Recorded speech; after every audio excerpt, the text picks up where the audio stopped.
Beta blockers గురించి మనం ఇప్పుడు తెలుసుకుందాం. బీటా బ్లాకర్స్ అనేవి 2 రకాలు ఉంటాయి. ఒకటి బీటా బ్లాకర్స్ 1 బీటా రెస్పెక్టర్స్ హార్ట్లో ఉంటాయి. ఈ హార్ట్లో ఈ బీటా రెస్పెక్టర్ అనేది బ్లాక్ అయితే హార్ట్ రేట్ అనేది తగ్గిపోతుంది. గుండె అనేది స్లో అయిపోయి నిదానంగా కొట్టుకొని గుండె అనేది వర్క్ చేయటం అనేది స్లో అయిపోతుంది. ఇది బీటా బ్లాకర్స్ 1 బీటా రెస్పెక్టర్స్ ఎక్కడుంటాయి? గుండెలో ఉంటాయి. ఈ బ్లాక్ అయిపోతే ఏమవుతుంది? గుండె అనేది హార్ట్ రేట్ అనేది స్లో అయిపోతుంది, గుండె వర్క్ చేయటం అనేది స్లో అయిపోతుంది. మరి 2 బీటా రెస్పెక్టర్ 2 బీటా రెస్పెక్టర్ 2 ఏడుంటుంది?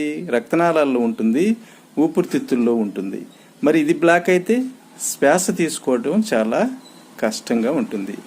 ఇది బీటా బ్లాకర్స్ యొక్క కథ. Thank you. Please subscribe and like. Thank you.